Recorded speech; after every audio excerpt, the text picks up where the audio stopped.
Howdy, folks. Your host, Double J, back here for Fridays here with Operation GCD and the Occult Rejects. Joining me, of course, my associate here, Nick, the host of the Occult Rejects, and also Headless Giant. Welcome to the show, gents.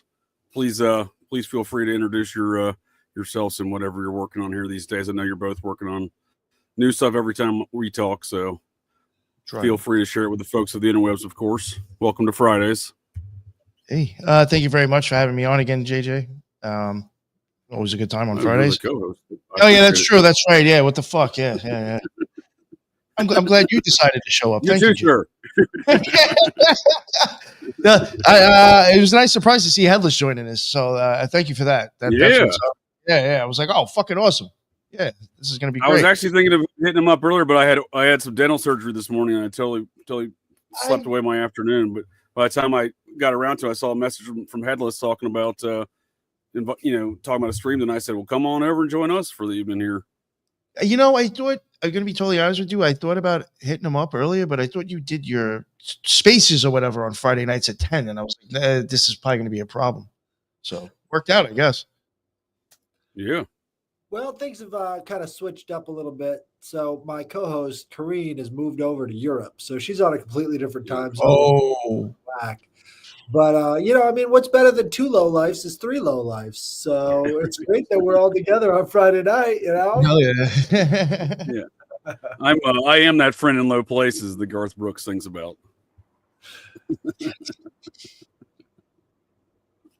Not with Garth, at least. I'm just saying I'm that type of folk. I understand what you're saying for sure there.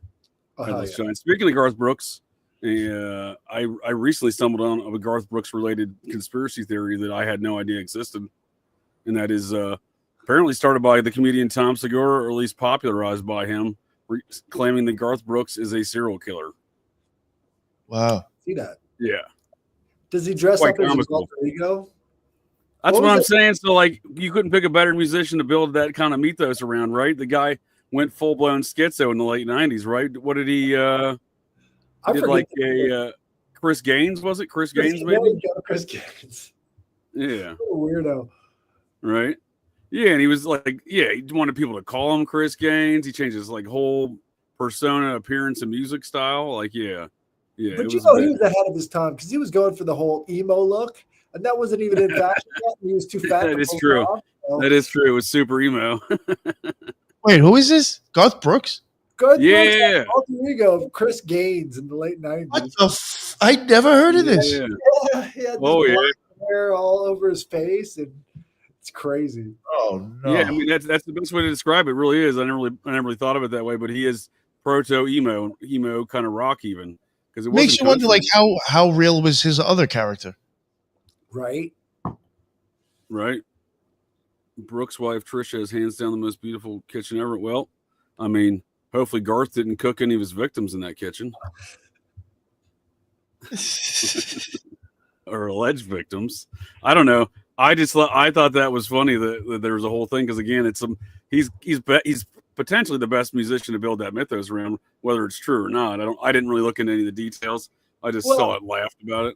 Like, he was the biggest musician of all time at that point. And yeah, absolutely. The only direction he could go from that point on was down, and he decided to go way down. Right.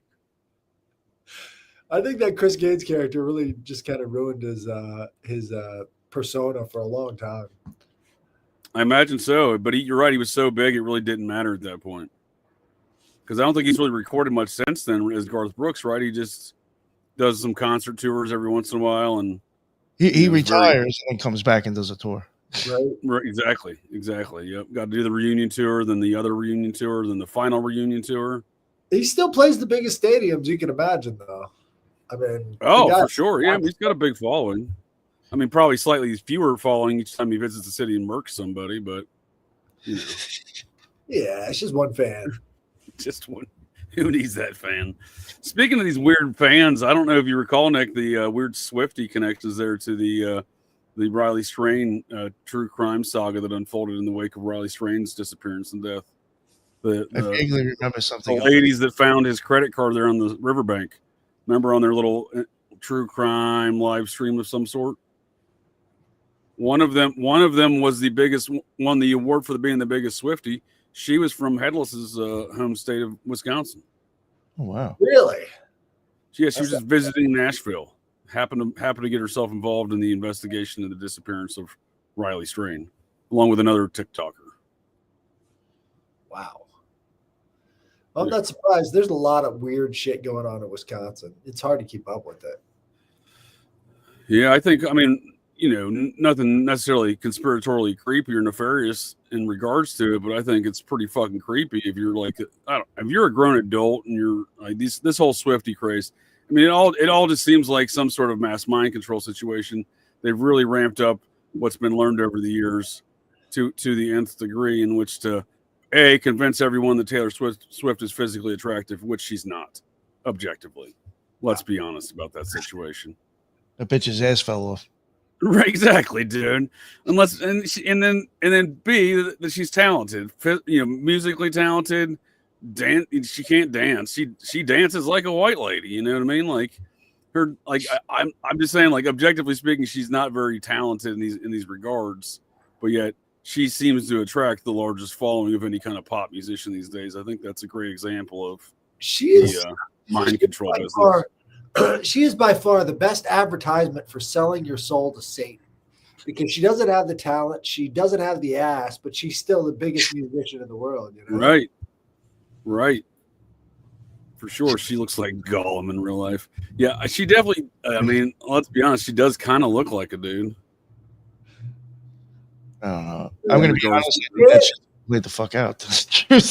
Dance. But in 20 years, I'm going to wonder how the hell is the human race still here if all these chicks got dicks? Right. Hey, come on. They're going to bring back the motherfucker with money. They have a cock. They're going to bring back the incubator babies from the World's Fair. That happened, actually, didn't it? I mean, supposedly. I mean, there is something creepy going on with those incubators and babies of the World's Fairs for sure. It's definitely not as it appears, not as they claim it is. I mean, Taylor Swift does look identical to Zena LeVay. She does. That honestly. Great observation, Teresa. Some babies of the World's Fairs for sure. Whoop, got a I'm feedback. trying to retweet you. I'm sorry. I try to go in the chat. The same thing happens. Yeah, it is kind of creepy how she does look exactly like Zena LeVay. Yeah, like a lot. Yeah, and she does have a very kind of questionable origin story as it is, with her father buying up record labels and somehow getting Toby Keith to buy off on some stuff with her early part of her career. Toby Keith died last year. That dude was a badass. Not a really big fan of his music, but I watched the dude stand through a USO tour through a mortar attack in Iraq, continuing to play music and just telling folks it'll pass in a minute. I was like, that dude's fucking awesome. I don't know, man. Those mortar attacks, they weren't shit. Well, that's what I mean, you never know. I mean, I had a couple troops get blown up. So, I mean, they do hit things occasionally. On post? Yeah. Where we closed down BIAP, Baghdad International Airport. Well, that's probably. And they were good mortars. They were refrain from using a variety of ethnic slurs. They were Middle Eastern mortars, if you will. They were 55-gallon drums full of nails and screws and stuff like that. Then they would put on they would retrieve rocket mortars and stuff like that from army posts or whatever dropped, or acquire them somehow, and they would strap them to the sides of these barrels and just shoot them towards base. See, we got the $3 specials. They were just launching them over, and they would grenade size. Oh no, these were big ones. These were big doggers, but they weren't very they didn't maneuver well as a result of it. So it was a real crapshoot. See, when I was over there in 2010, it was we had the this was 2011. Where were you at in 2010? Yeah, I shut it down in 2011. I was there all year. Oh, 9 months. Yeah, I was in down the airport. I wasn't in Bagram. It was the other airport in Baghdad. It was the one right outside. There was the one that was Balad. Balad. There you go. Yeah. Yep. I saw one of my first stealth drones while I was there in Balad. I saw it coming in for a landing. This thing, made no noise, had no shadow, no nothing. I saw it coming out of the movie theater in Balad. And the only reason I saw it is because it cut the, those light poles that they had shooting up at the sky. It cut the stream of light, and it didn't have through the light. Right. It didn't have any reflection coming in for a landing. Made absolutely no noise. And it was, that triangular shape, like the, what do you call them? Sure. Yeah. So it was coming in for a landing, and I'm like, why does the light keep cutting off? Oh, that's a fucking drone or something. But it was smaller than a regular airplane. So it was maybe a limousine wide, but it was so flat and coming in. It was that big, huh? The size of a limousine. Well, from wingtip to wingtip. So total length, it was not that wide, but I never been to Balad. I've been to Iraq. Both times I went to Iraq, I was at Baghdad. I opened up Baghdad International Airport, and I closed Baghdad International Airport. And I can tell you one thing: it only got shittier over those 8 years, or 8 years. 8 years. More like 10, right? 2003. No, because we went over there in November 2003 and really stood up October, maybe before Thanksgiving. I think it was the first part of November. We went over there and stood up Baghdad International Airport with all the supplies and stuff run out of Al Udeid Air Base in Qatar, or Qatar, whatever you want to call it. That was like the main center of operations for CENTCOM, so Central Command. So we were that's what I did a lot of that year, was after the Baghdad stand up, then standing up other locations, including Djibouti, and they're in the Horn of Africa, and other things. I was just doing security on the aircraft, dropping folks off, dropping equipment off. Well, you were in the Air Force, so you had to stick to the bigger airports. And Djibouti's going into and out of Iraq there. Yeah, well, back then it wasn't. Back then, that's when we were standing that up too. So there wasn't even places for me to stay there when we landed. I had to sleep I basically made a bootleg hammock in the back of a C-130. They did serve beer there though, so that was nice. It was a Marine encampment, so we got the beer. Did they give you the tickets? Oh yeah, we had that. We had that at our main spots in Iraq and Qatar and whatnot. But I may or may not have encountered or may have located a lucrative bootlegging operation out of a African airport. We would refuel at before we went back back over across the water there to the Middle East. Where alcohol was not in abundance. In 2003, when I went over there, we were all in tents. We didn't have any AC. And this guy thought he was going to be smart and asked one of the locals to get him some vodka. Oh, yeah. Vodka is the Arabic word for water. So he paid this guy $20 for a case of water. And the water over there has fucking toilet paper floating in it because it's all recycled. So, you want to Yeah, you want to talk about third worlds? I mean, there's some certainly. I mean, again, it wasn't great, necessarily fantastic in a lot of cities or towns around Iraq, not necessarily the urban areas, but the rural areas didn't have didn't have sewage, water systems, all that stuff, but some of that stuff actually may have improved a little bit, but overwhelmingly, I think from what I saw by the time we left there, it looked a lot shittier than when I got there. The American government bombed the train lines on behalf of the truckers. Right. I heard them discussing it. They're like, I can't believe it. They've bombed out the train lines, the bridges, because the truckers wanted to keep their monopoly. So they had a perfectly working train line under Saddam. Yeah, they had infrastructure, sure. Well, they had infrastructure at the airport. The airport was pretty nice. Saddam's old little private private terminal there, near there on Baghdad International Airport. He had his own private terminal away from the airport there. That was turned into a lounge area there. That's where Camp Sather was. That's where I was. So that became the not the main personnel terminal, but like the bougie VP personnel terminal for Baghdad International Airport. So we had, all the DVs that come through there flew through Camp Sather. For example, one time Senator John McCain flew there.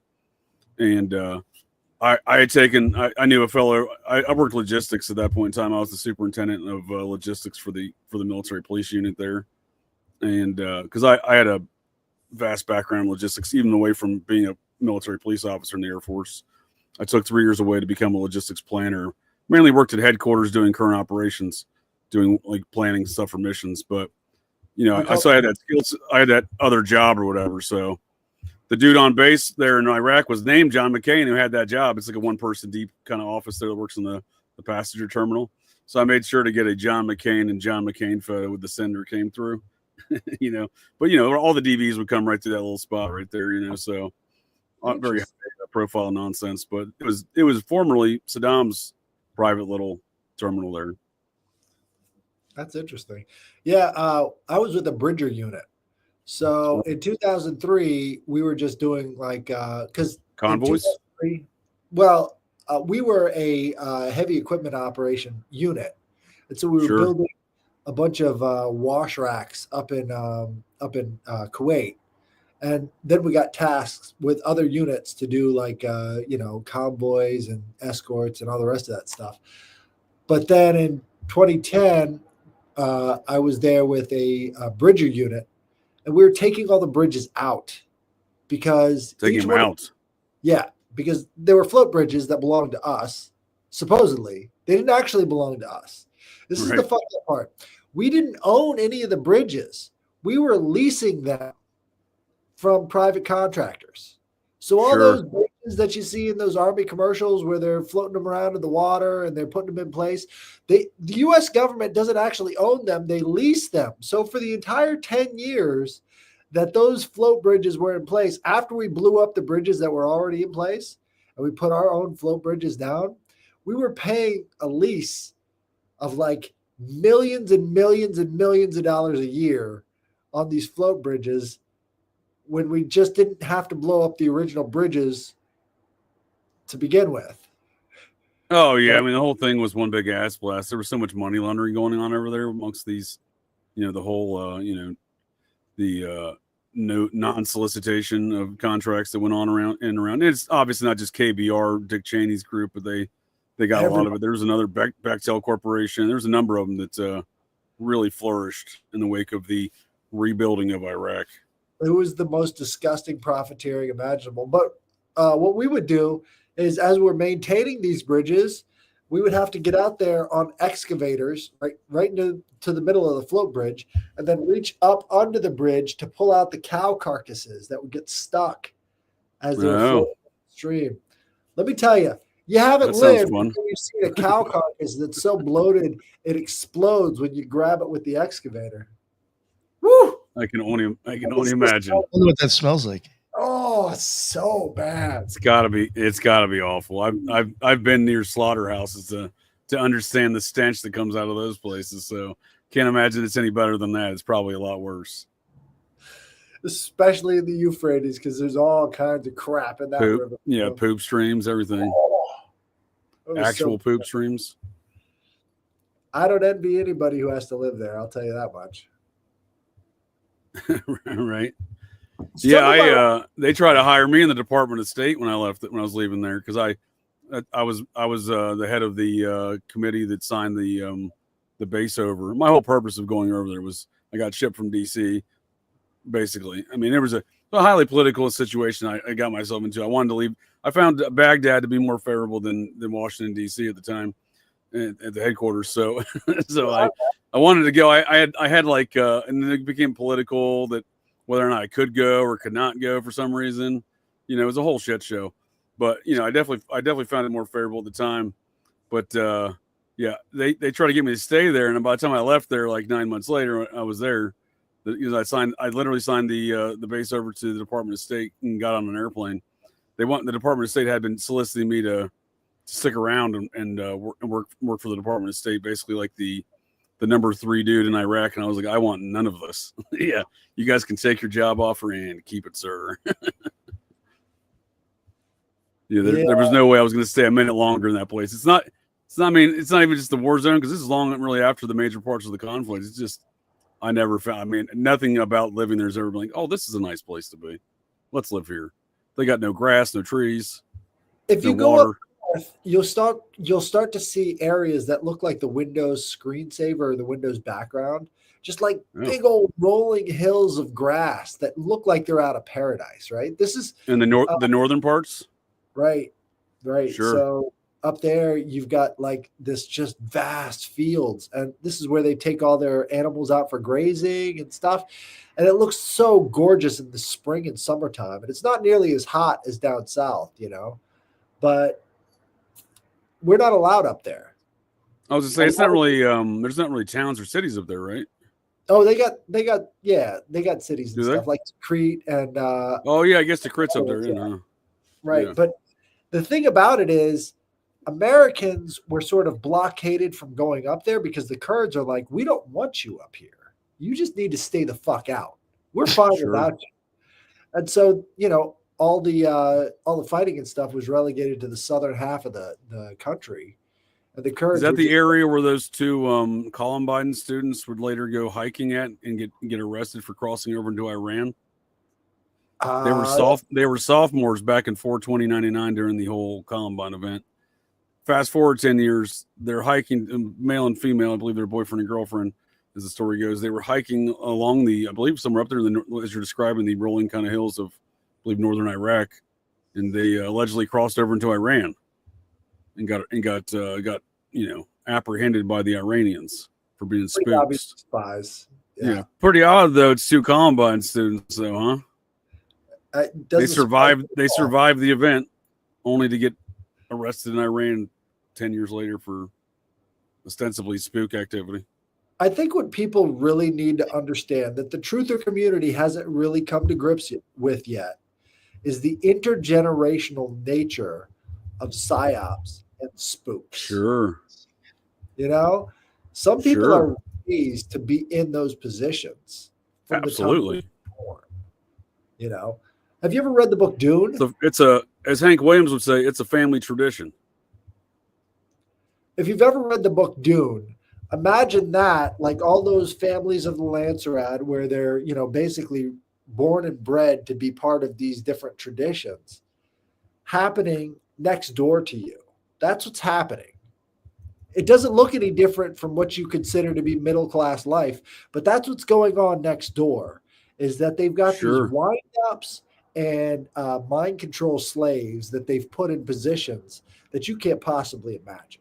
That's what's happening next door. And a lot of people can't come to grips with that. Yeah, I think there's a lot of shit like that. Programs that have been set up in the past in these multi-generational aspects and otherwise that are going to be unfolding here.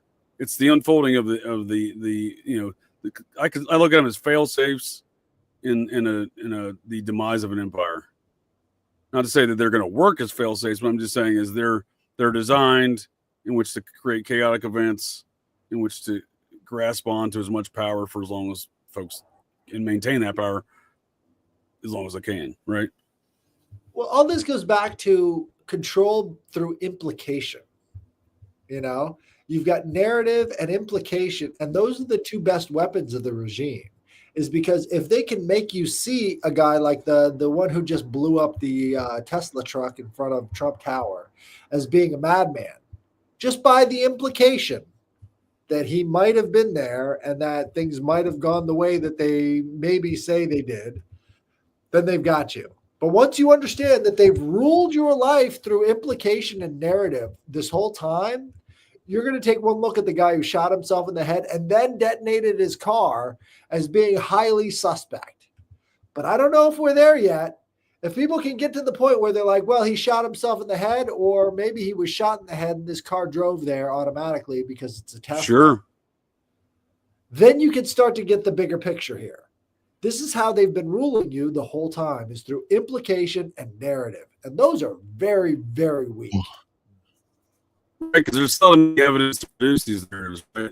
People grasp onto the narratives, they grasp onto the whole shtick of the psyop, and they run with it. For example, to this date, folks tell me that Nancy Lanza was a kindergarten teacher at Sandy Hook Elementary School, and that was a narrative that was not only never came to fruition as far as any facts came, proven time and time again through numerous investigations and admittance by the school district to be false. So yeah, these things do. A lot of these early narratives, they just stick regardless of what the facts shake out later. I think that's part of the magic show, though, right? There's so much distraction and innuendo as you're staying there headless that by the time anyone can even wrap their brain hole around those aspects, you know what I mean? There's another distraction popping off where they're then going through like their OODA loop again, right? Observe, orient, detect, analyze. Sometimes I think. Oh, go ahead. Sometimes I think things will be so absurdly, like it doesn't make sense, and when people believe it, it's like even more of like it's kind of like really smacking us in the face. Like I would even say, like I'm not thinking in this sense, but more in politics. In the last 4 years, we've watched like the right flip completely and the left flip completely in different ways, and neither side noticed. The left came with super war hockey, huh? Well, I mean, even just in New York with our Democrat mayor, he's basically a black Trump, and they love him because he's black. It's okay now. Ideology is the problem, because ideology is how they have a vector of control, because ideology isn't necessarily directly tied to facts. What ideology is a basic systematic framework for how you see the world. So once you have somebody's basic systematic framework with how they see the world, you can then attack them from that framework, and they don't know what's happening because they believe things work in a certain way, even though that's not necessarily true. So when you've got an ideology, you open yourself up to that attack. And I think that's why these psyops include children, right? It's the poor children. You're gonna speak ill of the dead children. I mean, that's kind of the whole shtick around. For lack of a better term, I'll call it salty hog, because they all lie like a bunch of fat pigs. But because I just got another strike again last night over some other YouTube nonsense. So I feel like this is a YouTube heavy topic. So I'll just change the name for them for the folks of YouTube. All three of us got the video taken down. Yeah, right. Heavy censorship. So, in regards to that, in regards to like you're saying the ideologies, and again, it's always the pulling at the heartstrings with these ideologies, like in Salty Hog there. That one of the biggest distractions there, I think, that was again set in folks' minds as if it occurred and actually happened. Right, there was news camera footage from a helicopter showing men running through woods and police officers chasing them. That was sold to the American public later that same day as occurring that morning. It would be vetted when that actual raw video would later be released through, I forget what exact mechanism. I think it was a lawsuit against the news agency, one of the local Connecticut bureaus, like CBS affiliate Connecticut there or something. But anyhow, the came out. That was from like 12:37 in the afternoon. The scene was already clear when that occurred, right? But at the time, it was sold as they're chasing additional parties involved in the shooting into the woods. And you see you literally see in the footage people sprinting behind the school into the woods, a herd of officers chasing them, right? So that's part of the magic trick. The magic trick of showing these people that are chasing them and selling it to the public, but in the news media as it occurred that morning during the actual event. But it actually occurred after the scene was cleared. And was clearly, to me, in my opinion, clearly just indicative of the quote-unquote training drills that were present that day. Well, my favorite by far was when the FBI agents, I believe, opened up Adam Lanza's trunk and pulled out a shotgun. And then on the chyron below it, it said, he killed the kids with an AR-15. Right. And even that was that. So that video right there. Yeah, that video right there you're talking about. It was midnight. That was well after the scene was cleared, right? And they're playing these games of like, let's clear this trunk. That car would have been cleared, moved, everything else long before. And so that also speaks to more of these training drills too. They're doing the magic trick and the training drill at the same time, and it's all part of the same kind of magical nonsense. If he was unalived in the school while he was doing the thing, how could he possibly be using the shotgun that they called an AR-15 out of his trunk? How could that happen? But it doesn't matter because chyron is all that people really see. Like, they see the image. They don't think about the image. They think about logo underneath the image. And then once that happens, it's all over, Basically. And it's another one of those high-profile incidents that never been properly vetted out, and the connections to which seem very, as Alex Jones or Bill Hicks /Bill Hicks would say, the globalists, you know, Right. because the next door neighbor to the Lanzas was local president of the Newtown Savings Bank, who was a member of the New York Federal Reserve Board. And Crazy. on the morning of, there's video again, helicopter footage showing all the police response to the home next door to the Lanzas that they've raided, not the Lanza home. So it seems to implicate the Federal Reserve dude in some activity. Thomas Michael Crooks, they forgot to put the silverware in the house, you know? It's stuff like that. It's just, it stands out. Well, maybe these guys aren't that great at prop design and set design. And so they just have to kind of flub it and hope that nobody notices. And you go back and throughout all these historical, you know, events that everybody has questions about, and they do it every time. They just forget certain things. Maybe it's part of the whole symbolic universe. I'm not sure. It might be, but they're not that great at their jobs. I mean, they're government employees at the end of the day, you know? And what people need to understand is that the incompetence that you see in front of your face is indicative of the incompetence of the act being carried out. If you have to kill a bunch of people to get them motivated to go to war with somebody else, you're probably not that great at making arguments. That's an indication of incompetence. It's not. Oh, they've gone full tardball. Yeah, they've gone full tardball. You never go Right. Yeah, you never go full tardball. Well, yeah, that's a good point though, because you're making, because like for example, and I'll bring up some visual aids and some examples here with the discussion on this Vegas situation. But whoever planned this Vegas situation went full tardball, in my opinion. They got no It just choice. doesn't make any sense, you know, from every aspect of it. Not only is the guy, the alleged bomber, a special forces bomb expert, and he's using like various oils and fuels, and camping fuel is not going to blow up shit. Trust me, I tried it as a Boy Scout. You know what I mean? You don't don't know think why I dump that lantern and try to blow shit up. You know why they're doing that?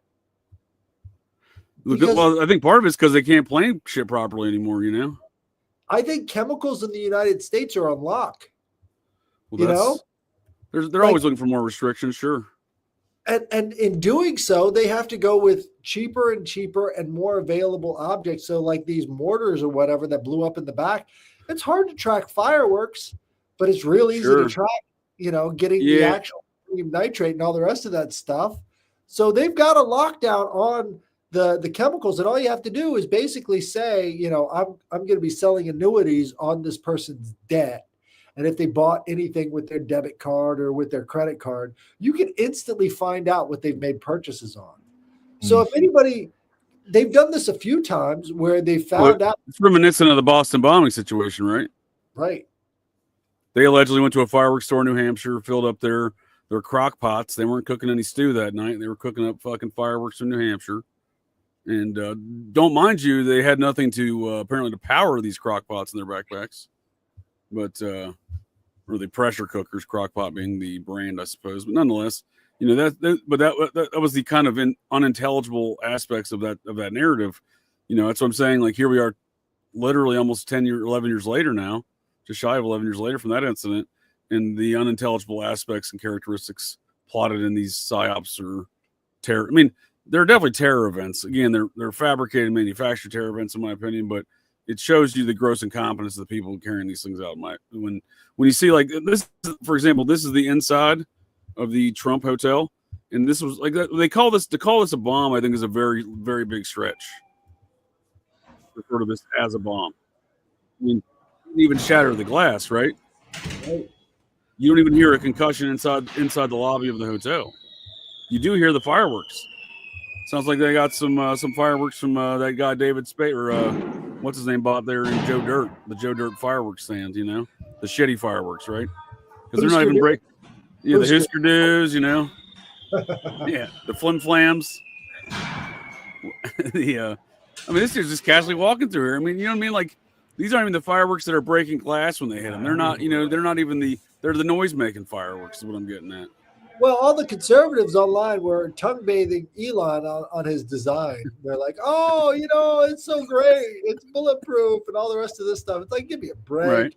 He wasn't using anything. Like, if that was a lithium fire, I don't think the actual Yeah. battery itself caught on fire, because if it did, No, it didn't. stop. That shit would have fucked shit up for sure. The lithium It doesn't explosion. stop. Once you Yeah. get those lithium ion fires, it just keeps going. They would have melted that front whole. I was gonna say, yeah, you can't put that with water. I mean, you're gonna have to get a number of different things attacking that thing. It just highlights the stupidity of Foams. having these electric cars everywhere.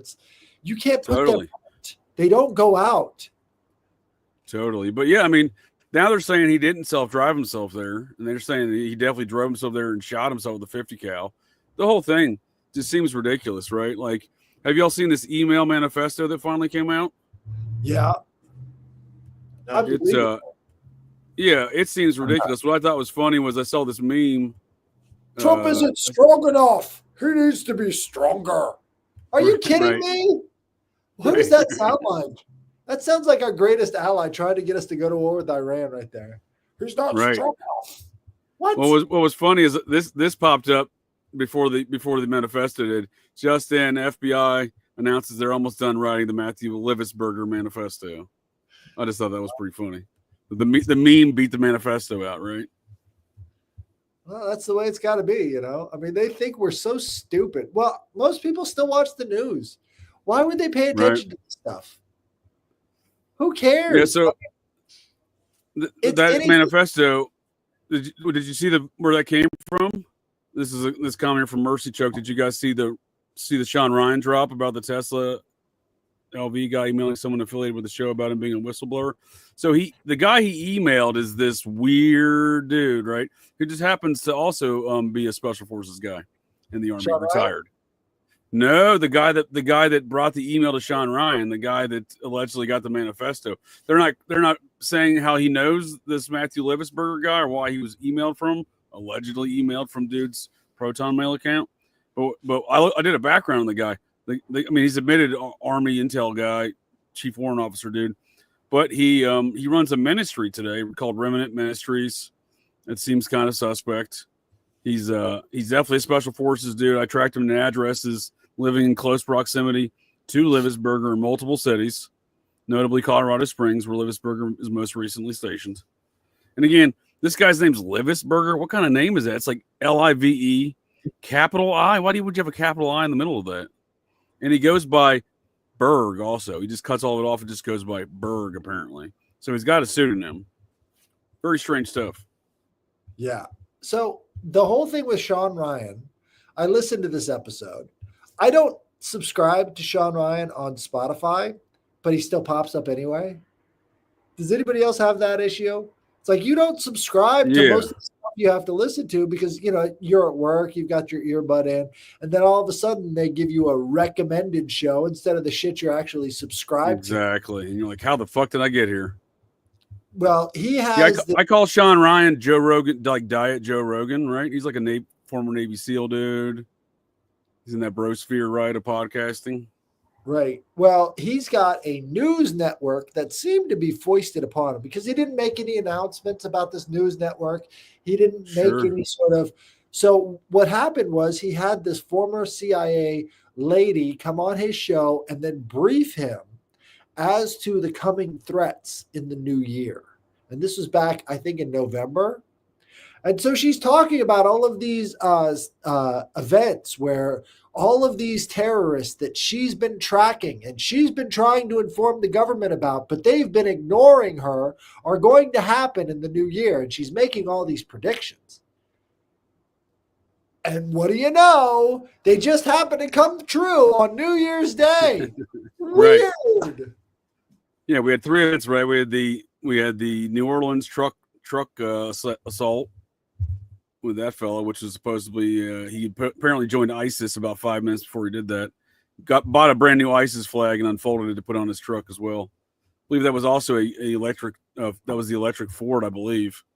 He rented through that Turo app, the same app you allegedly used here by old Livisberger fella here, right? And then we had the Queens nightclub shooting where 10 people were murdered, right? Right, Nick? Was it 10? I know 13 people got shot. I don't know how many people got murdered. Yeah. I forgot. I think 10 of them died. Yeah, it was, it was a close up kind of multiple shooters according to all reports. Very close. It wasn't from, wasn't a drive by. They ran up on these people standing outside the club. So that seems like, there's a lot going on. Good. So it was There's busy. a lot going on, right? Yeah. Hell of a way to kick off 2025. All those popping off on New Year's Day.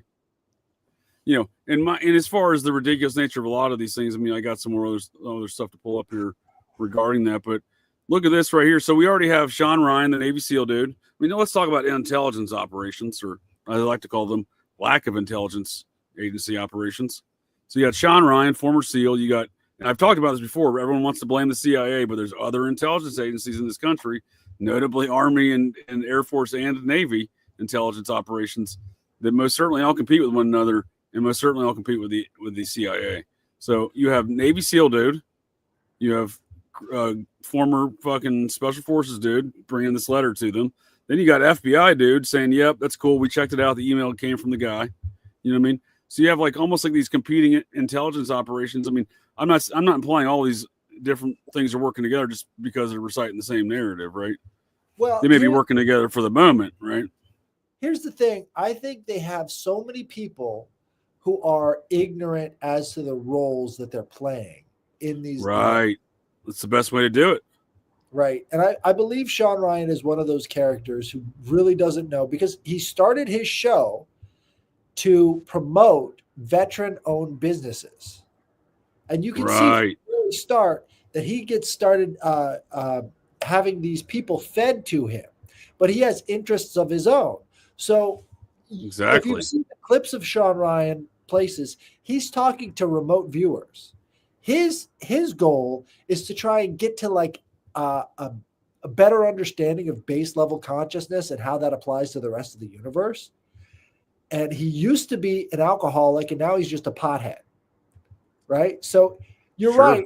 He's kind of like that diet Joe Rogan guy, but he went out of his way to go after these, people who were involved in the remote viewing programs in the 1980s and 90s and try to get their side of the story. In the meantime, he's got handlers coming out the ass, feeding him all of this propaganda about, Iran and all the rest of this stuff. So in between his shows where he's doing what he loves, he's interviewing other veterans who are just clearly plants, So I think that's a good way to characterize him, because he really does seem committed to trying to figure out this whole thing that we call life by examining remote viewing as being this military technique that can be applied to the base field of consciousness. He's definitely does seem to be all up in that business, doesn't he? Which kind of goes hand in hand with all of this alien UFO nonsense, this UAPs, whatever you want to call it. And Lisa just posted about these gravitational technology stuff, which was supposedly in this whole manifesto about the New Jersey drones or breakthrough Chinese propulsion technology, right? And I think I think this goes right hand in hand with the Sean Ryan show, with all that consciousness stuff. Is they're going down this pathway right here. Well, we could be looking at Operation Bluebeam with all these drones.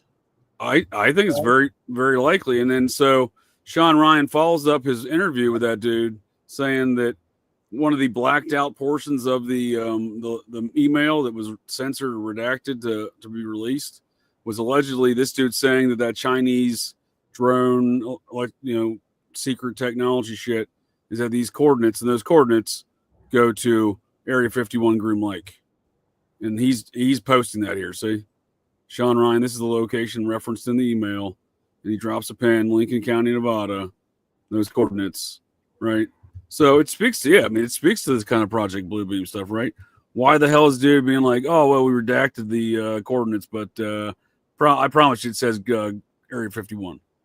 It's a little too on the nose. Right. Well, I think he's got so many handlers, and he spends his whole day just being high.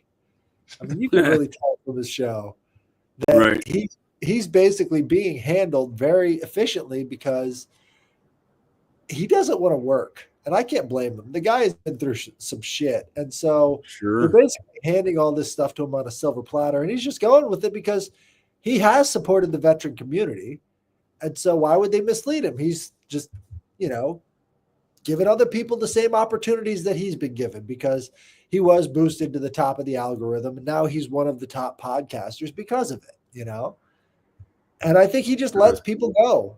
I've never heard him challenge anybody about what they're saying on his show. Right. I don't get the impression that he's a real critical thinker. I'm not insulting the guy. I'm just saying, he likes to keep things moving, but he doesn't like to challenge anybody or make anybody uncomfortable. He's slightly more interesting than vegan Joe Rogan. Right. Which is that one dude with the black turtleneck all the time. Lex Friedman. I like to call him vegan Joe Rogan. Lex Friedman, I can't stand. I don't know how he got there. He's the same kind of character as you're describing, Headless. There, yeah, it's the same type of deal with that guy. You can tell he reads. Again, these people have the same. They have the same people on their podcast. They speak to this whole new. They all have this new age bend of the consciousness and the aliens and the diddling. I don't know about the diddling, but I presume that's what the aliens are always into because there's not an alien story where you don't hear about butt probing. Right. Oh, Sean Ryan had a guy who started the whole butt probing trend. Have you guys ever read the book Communion? Oh yeah, Whitley Strieber. Whitley Strieber, yeah, Whitley Strieber. Yeah, he was all about butt probing, wasn't he? I got to tell you, on Spotify, that Whitley Strieber episode always comes up. Always. It doesn't matter what you're listening to. It'll switch over to that Whitley Strieber episode where he's being interviewed by Sean Ryan over and over again. It's like, why? Trying to get as many butts probed as possible, I suppose. You got to get those butt probes. So look, did y'all see this? The Las Vegas Cybertruck blast suspect Matthew Livisberger took part in a military TV reality competition on the History Channel. Wow. That's not suspect, is it? Did he have an agent also? Yeah, your boy. Buffalo. Right. Buffalo Jared. He was represented by Buffalo Jared. They've taken down the Revisa marketing PR company website altogether. I'm kind of upset, and I'm glad you mentioned that because the old profile that his company had in the Beverly Hills magazine here, it's now a 404 Oops page. They've took that down as well. And speaking of these psyops, dude, not only did this fellow try to wear my skin as a human coat, old Buffalo Jared Revisa from the introduction, his case, like I didn't look at it for months that I thought it was a legitimately crazy dude, right? Like this thing is legitimately crazy. He may be a legitimately crazy dude as well, but he literally does not exist in the court system. So I had mentioned it before where I was having trouble finding his case because I knew he changed his name, right? Because he changed his company's name to Revisa Jones Marketing and PR, but he was born Jared Christian Revisa. Then he changed it to Jared Christian Revisa Jones, and then he changed it to Jared Love Jones. Right here, the new name, Jared Love Jones. This is from an obscure court database that I was able to search Massachusetts records from.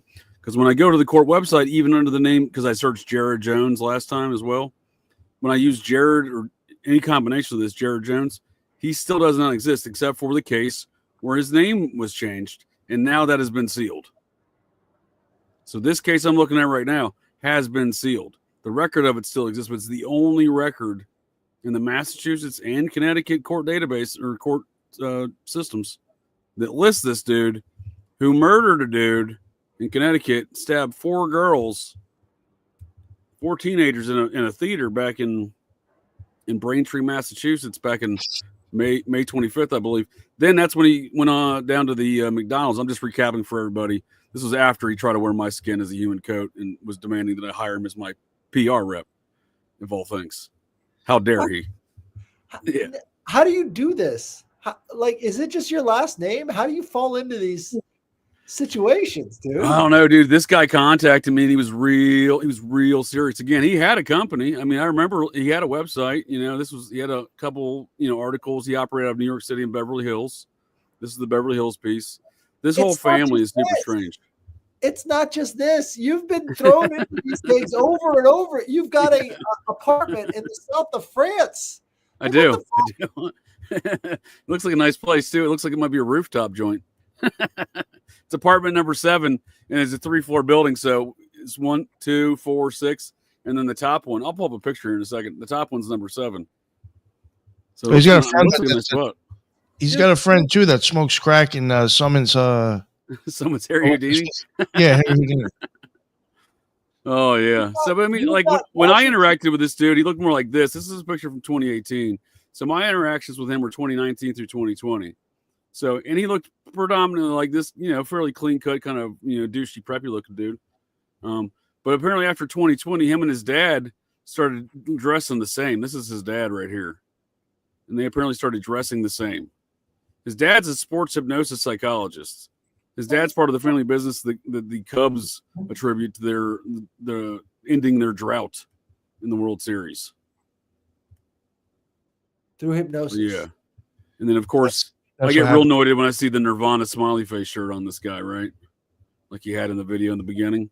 Seems to really enjoy that. What the fuck? This is the only third party publication still talking about Jared Revisa in a manner that's not a serial killer Buffalo Bill guy.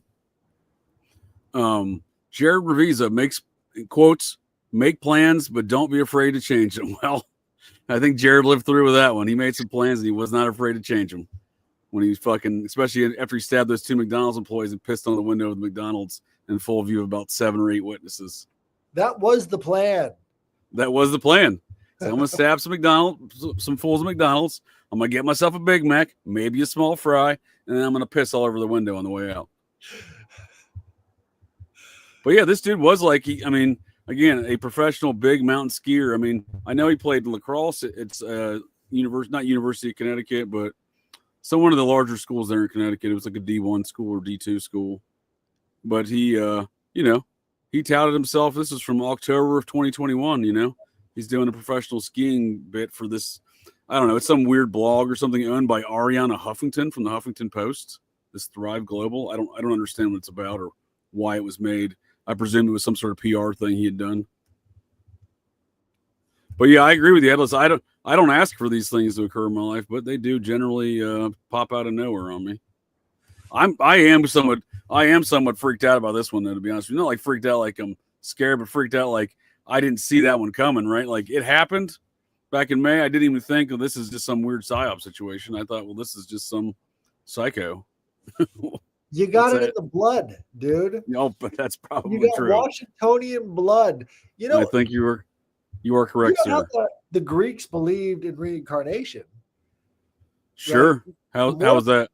The more fame your ancestors have, the more interesting your life becomes. Yikes. That's an interesting concept. So right here, you see the little blood with all the little gold specks in it? That's what he's telling you right there. The little gold specks is what you leave for your descendants based off of the fame you have in your own life or the infamy you have in your own life. So I don't know about Hitler's kids, but they must be going through some shit right now. Right. It's not generally recognized that Hitler had kids, but he had to have had kids, right? I mean, it's only reasonable. They all changed their names and moved around. I mean, Castro's got kids. You know what I mean? Pablo Escobar's got kids, living the high life still. It's got to be all that. these guys. Yeah. I don't have anybody. I got German lowland peasants. I got nothing but shoveling dirt in my future. I recently discovered I'm numerous cousins over with Charles Manson. See what I mean? His father was apparently if his father was the fella as often attributed to him on his birth certificate there, that dude's mother, so Charles Manson's maternal or paternal grandmother, was a Maynard from Pikeville, Kentucky, and my great grandfolks are Maynards from Pikeville, Kentucky, first cousins Maynards, because my Appalachian family tree looks like a pole instead of a tree because it likes branches. That's not shocked good. I don't have a 70 IQ and web feet. Is what I'm saying. Blue skin. You know about the Yeah. Smurfs? What are they called? The green skin or whatever. no, they had blue skin because they were Oh. so red that they had turned blue. Oh, what were their names? Yeah, I mean, I suspect that's So I really question all these things. Like looking at. I mean, I can look at my family trees and stories and whatnot, and take a inbred analysis of the inbred nature of all that stuff. I did a few DNA tests to kind of verify some of these things, and I obviously got a lot more questions than I did answers. In that journey initially, but my initial quest was only to understand some of my known DNA heritage at the time, and yeah, it is kind of. I bring into question some of the. So I don't have any web feet, tardball, even cousins, and I got a lot of inbred stuff going on in my family trees. Couple first. I got like 3 first cousins marrying each other just within my between my second great grandparents and down, and numerous branches. Numerous wings. What they're doing with all of this inbreeding and all of this quote unquote eugenics that they're engaging in is they're trying to maintain gold in their blood, but it's a trade. It's a trade-off. I often wonder if some of and it kind of think it also not only does the blood and which I think is all very important as well. I think it might even be just as important as the monetary wealth that gets passed down through a lot of families or in real estate and whatnot. But it seems like, because obviously you keep it in the family that way, right? But like it seems like that these stories of the downfalls of inbreeding, the recessed chin lines, the 70 IQ, the web feet, the blue skin, if you will, like you pointed out. It seems like maybe these things are stories so folks also don't do these things the elites are doing. It's a trade-off.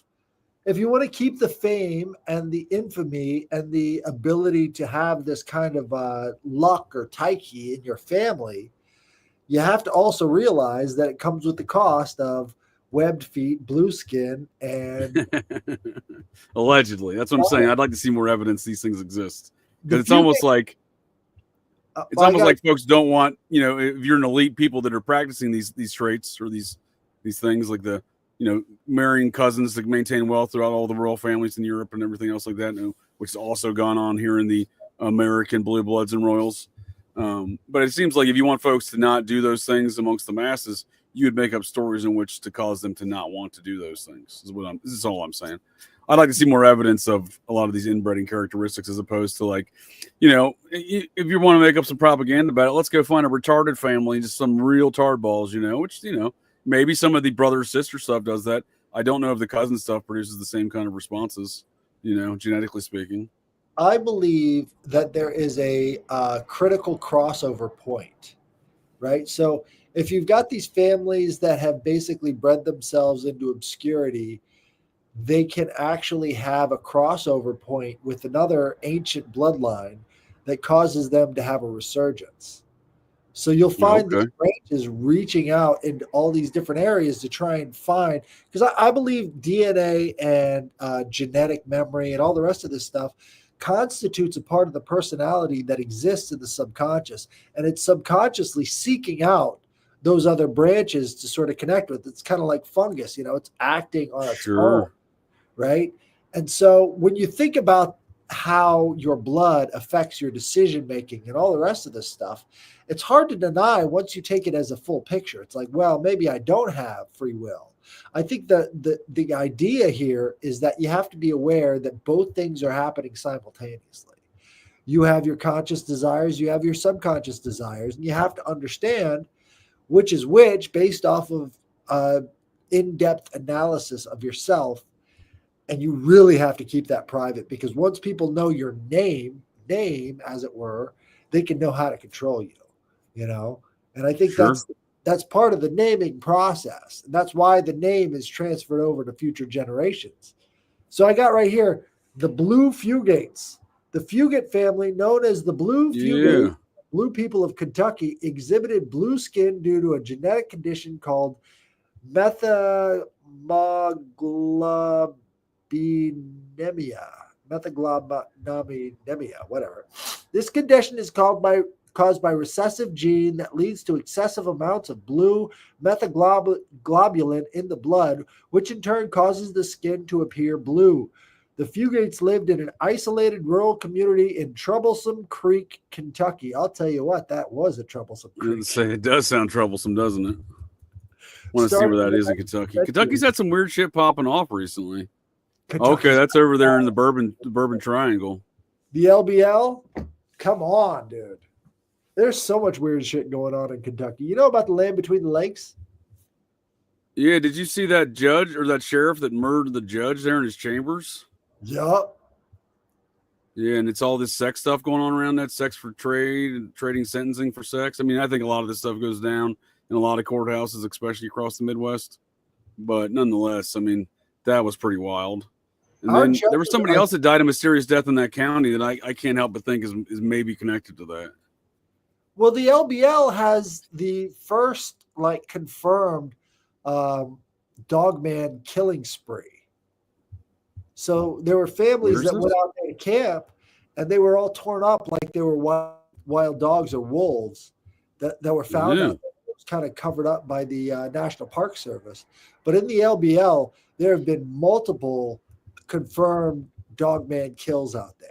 So I like dogman. What are you saying? LBL? What's that? Land between the lakes. Oh, the vampire country. You call it vampire. That's where the vampire hotel was there. One of the meeting places of the vampire clan. I wouldn't be surprised. I didn't know there was dogman sightings there too. That's obviously mound country. We should go out there. We should take a trip out to LBL and see if we can get ourselves eaten. I don't know about eating, but I like going there. I like that area. Yeah, I mean those lakes were created by the Tennessee Valley projects, not like many other valleys that were burying the mounds. You think that's what they did? They buried them with the water? I think that was the intent of it for sure. Yeah, I'm convinced of it. I'm convinced of it specifically surrounding this case right here out of Clermont County, Ohio, of the Hanukkah mound that I located, despite the claims of various retired NSA folks who were like, "Oh, that's not where it's at." I'm like, "Did you read the map, buddy?"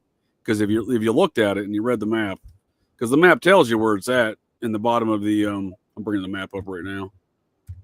But this one in specific, this mound in specific, the U.S. Army Corps of Engineers who built all these dam projects for the Tennessee Valley Authority and other U.S. Army Corps of Engineer projects. This was mapped and surveyed 6 times by the different members of the Society of Cincinnati between 1790 and 1803. So not only was this a very prominent, Hanukkah looking oil can and menorah looking mound that covered, I believe, 20 acres. The script at the bottom of it, written by, I believe, General Lytle of the Society of Cincinnati, he tells you where it's at. You got these NSA tardballs who publish some stuff in the paper like, "Oh, we found the Hanukkah mound," and I wrote them an email. I'm like, did you guys read the map? Because where they claim to have found it is about 10 miles off from where its actual location is. And it now sits at the bottom of East Fork Lake. And in 1967, the folks of Clermont County sued the U.S. Army Corps of Engineers to stop that project. They won. The U.S. Army Corps of Engineers had an injunction against them to cease and desist all activities on the project. They said, "Go fuck yourselves. We're building the dam anyway." And they told Clermont County, "Do something." And then no one did nothing. Wow. And that's got everything, right? You've got the menorah at the bottom, and then at the top you've got the lingam of Shiva, right? Oh, what's that one?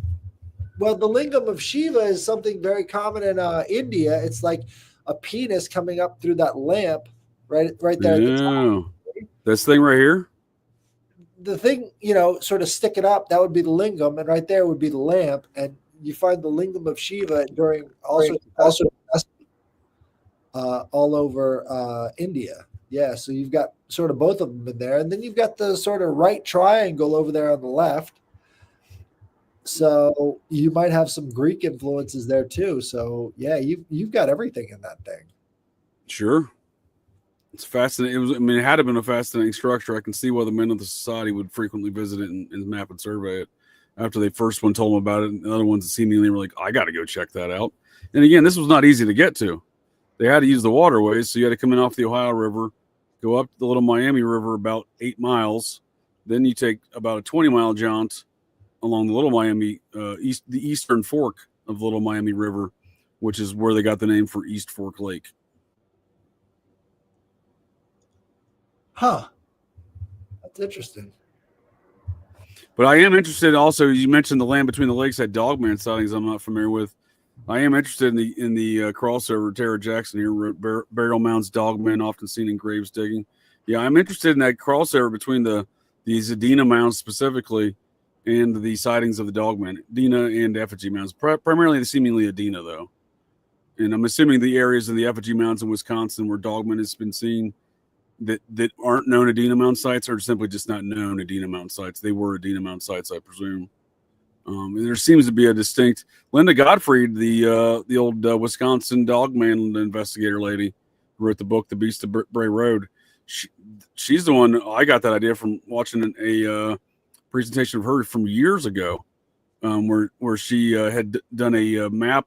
She did a layover of the map of dogman sightings that folks had reported to her. These were personal accounts that she had collected, and she plotted those on a map relative to Adena mound sites there in Wisconsin, and they were identical. Nice. I'm gonna have to check that out. I want to get my dowsing rods out and go down to the Madison County areas where they've had these dogman sightings. It's like every 25 years, so we're kind of in the midpoint. So I don't think I'm going to see anything, but they certainly do have a cycle to them. Interesting. So here's what they say about the Dogman of LBL. The Dogman, also known as the Beast of the Land Between the Lakes, is a cryptid described as a werewolf-like creature that is said to inhabit the LBL National Recreation Area, which spans northern Middle Tennessee and southeastern Kentucky. Dogman of LBL, described as a vicious half-man, half-wolf creature standing over 7 feet tall with bulging muscles, inch-long claws, fiery red eyes, has the arms and torso of a human and the digitigrade legs and head of a great canine. Wow. So there's lots of different historical accounts of seeing the Dogman in the LBL, as well as people who have been mauled to death out there. That's interesting. Yeah, because I mean, I know one kind of someone posted R.I.P. Linda Godfrey, and one of the things she kind of proposed, almost as if I believe some of the local native elders had shared with her, was this dog man was some sort of interdimensional beast type of deal, which fit a lot of the descriptions of what you're describing there from the Kentucky lineage or heritage or folklore of their tale. I'd be interested to learn more about that for sure. I know the cult activity in that, because I started looking more into the cult activity. I want to keep calling him Damien Eccles, but I know that's the West Memphis Three. Rod Farrell. I looked into Rod Farrell's induction into cult activity for his mother, her father, and so on and so forth. It seems to have been a multi-generational occult activity within that Farrell family, dating back, in that area. So it seems like they have a long history of occult business in that region, that family specifically, but nonetheless, that region. Sure. And speaking of occult business, I briefly mentioned this to y'all before the show. I was looking back up at that, Nick, on the Queen shooting. It says 11 wounded. I can't get a good determination of how many died. It says over 30 shots were fired by multiple gunmen. But it happened right underneath these pillars in this lion's head. At a club they call what? Amazura? Yeah, Club Amazura. Which I try to find the meaning of that. And the only thing I could find was a Japanese word meaning sweet vine, which I don't know if that's the origin. Dionysus. Oh, there you go. But yeah. So what do y'all think here about this situation we're looking at? You got the 4 elements, you got the Masonic arch, and then you got the demiurge, the lion-headed god right there. So I think there's a lot of symbolism just stuffed into that wall right there. Some of them have bases and some of them do not. That's kind of interesting. Oh. But yeah, you get the this archway, even though it's not as quite as decorative as the rest of it, it does seem to be part of the same art display, right? Or same motif here. But it is. So you think it's any different because it's not made out of stone? You know what I mean? Like it's all this kind of multi-weaved wire or metal. I get the feel of like a Masonic tracing board that is incomplete. It doesn't have all of the elements, but you've got the basic elements. Sure. And you know, they sort of let the imagination fill it in with the rest, which is very Masonic, at least postmodern Masonic, you know. And then this lion's head seems like that portal type idea. So right there on Babylonian Stargates. Right there on New Year's would be definitely a time for them to really hit that up. Yeah. So what is this New Year's business? Is it just it's a great day to start a PSYOP and a very new PSYOP year we're going to have here in 2025, or is it like some sort of, you know, like much as intimated about Halloween as far as a portal into other, you know, the thinning of a veil or something like that, as far as a better day to do some sort of ritual sacrifice or ritual? I'm drifting towards the Ken Wheeler idea of the of inertia. You know what I mean? Who's that? Who's Ken Wheeler? Ken Wheeler talks about like the electrical universe, and he takes examples of magnetism and he tries to apply them to how we live on this planet. So the plane of inertia is the space between the North and South poles that has all of life on Earth. So you've got the North Pole, which would be, you know, what we know of as our North Pole, where all the compasses face. South Pole, where you've got Antarctica and sort of like the inner opening of the Earth. And then between the North and South Pole, you have this plane of inertia. So the vast majority of life on the planet is around the equator, right?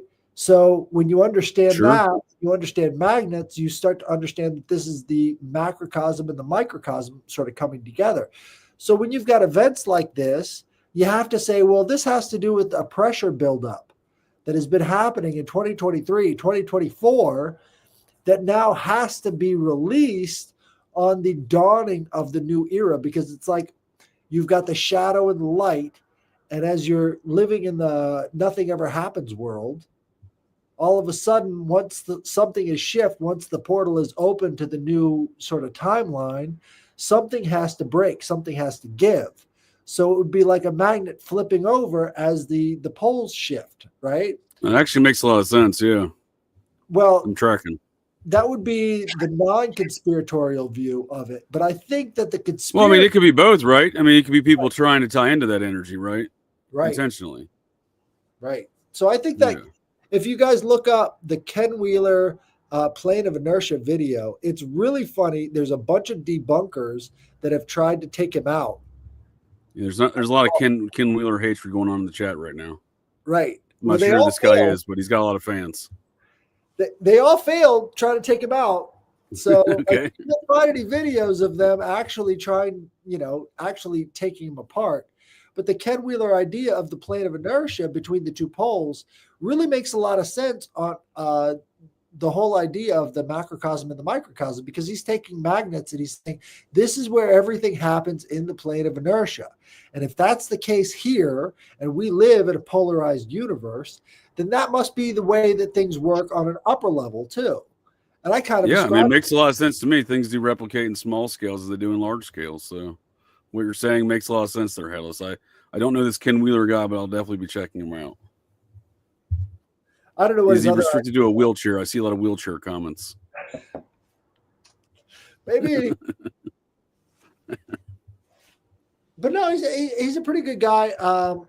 I think what a lot of the hate is he doesn't put a lot of deistic or moralizing input into the system. He's just like, if this is how it works on the microcosm, it's got to have some sort of a reflection in the macrocosm. And I kind of believe that, Oh, yeah. It makes a lot of sense.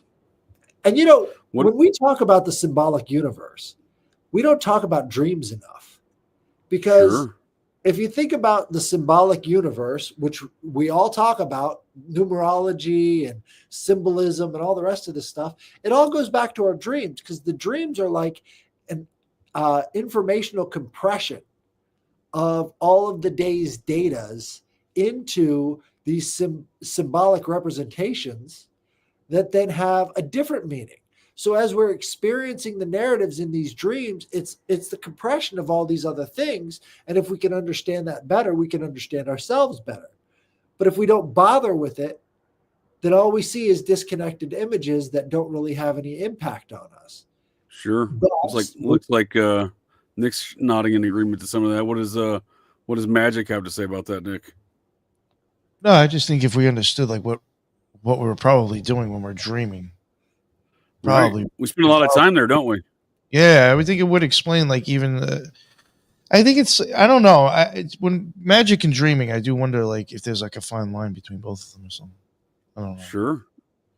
I do wonder if you're going cognition-wise or going somewhere else, or if you're like tethered from your body when you actually stream. You know. Yeah, I like those ideas. Have you all ever read the books of or any of the ideas of familiarized with the ideas of Anthony Peake in dream states? He's an interesting author, dude. He's a dude out of the UK. He basically he tries to tie in the leading aspects of science, especially quantum physics and mechanics, to try to explain the universe in dream states in general and the precognition aspects of dreams, where and he uses lots of examples in these aspects, and again tries to explain the biological response that could be causing this, right? And he's actually written books with Nobel Science Award winners on this topic. So the dude seems to have some bona fides as far as what he's talking about, because I think he's just like a journalist by trade, but he's trying to team up with other folks that are leaders in science in these aspects. But basically that since time is not linear, and in the dream state you can kind of access different periods and states in time, including your own, kind of in a very Philip K. Dick sense, remembering your future. In fact, Anthony Peake wrote a book called Philip. It's one of my. I'm a big Anthony Peake fan. I've read, I believe, all of his books. But he wrote one kind of a tribute to Anthony Peake, tie into a lot of these concepts, and he entitled it "Anthony Peake, the Man Who Remembered the Future." I'm sorry, Philip K. Dick. Anthony Peake's the author. Philip K. Dick, The Man Who Remembered the Future, which I think is a great book. Well, you know about the prophecies of Philip K. Dick, right? As far as one of his last speeches, he was giving his visions, and then he gave a prophecy, and he thinks we're going into a Hellenistic world. I know. Sort of like this Edenic state, the idea of living in the Garden of Eden again, because, Greek art really has that feel to it of like innocence and also passion and all the rest of that stuff sort of mixed in there together. And so he said, we're exiting out of the world of moral duality and into this Edenic state once again. And that was like one of the last things he said before kicking off. So he's definitely had a lot of good ideas. He was a man that was very prescient in a lot of his conclusions of where society was going. Speaking of all these psyops, he wrote a book, basically it was about psyops, right? I don't remember the name of it. It's a short story, one of his short stories. They're folks living underground and they're broadcasting all these things. You don't want to go above ground because of all this warfare, but it's really just these psyops to keep everybody in this underground society state. Huh. Well, I think there's a angle of that too when it comes to dreams. I think the dream data compression model. Do you know how data compression works? Vaguely. Why don't you hit me with some details? So when you're compressing data, what you're doing is you're taking all of the tags from the rest of the data and you're narrowing them down to different poles. So instead of downloading everything at once, you download the 2 poles, and those 2 poles then link to 4 poles, and those 4 poles link to 8 poles, and then out from there. So everything is sort of compressed down to those original 2 poles.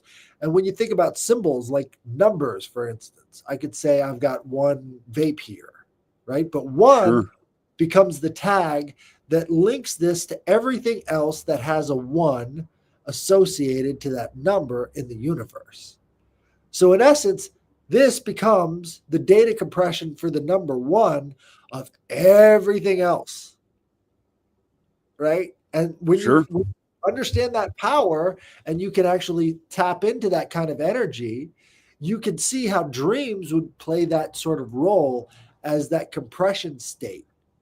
Taking all that knowledge and all that information that you've had throughout the day, throughout the week, throughout your life, compressing it down into those symbols that you see, but not necessarily understand. Right? If it's a more mechanical, it's kind of like model, it's kind of like how the dark web functions, then, right? Versus in the some regular ways, web, right? The regular web, they're doing this compression with, as you're describing, but the areas of the dark web are not being compressed and analyzed and congregated all that data in the same spots. well, the dark web is based around the ideas of Tor browsing, which the Onion servers, right? And Right. so the Onion servers take a bunch of these different computers that have they're separated by time and space and all the rest of this stuff. And so basically you're masking yourself over and over and over again to access these things that you wouldn't normally want to be indicated on your computer. Right. But that's done through data compression, right? Somehow tagging these things to whether or not you're indexing them or not. Well, yeah, based off of how you download it. But downloads are done through data compression. So you download these files that are then tagged, and those tags are then compressed into smaller bits so that you can open these larger files once you access them. So it's like, when you're playing a multi-level or multiplayer game and they don't load the backgrounds of the scene until you get there. Sure. It's that same kind of idea. So it's there, okay. Background functioning, but you don't necessarily run. So you interact with it, then it's not gonna manifest. That's actually some of my favorite ideas of simulation theory. That's the way this fellow by the name of Jim Elveridge describes simulation theory, and he's got a number of books out there on the subject. But he basically he basically describes it just as you're saying, like there's no need to create anything else on the other side of that door until you open that door and interact with it.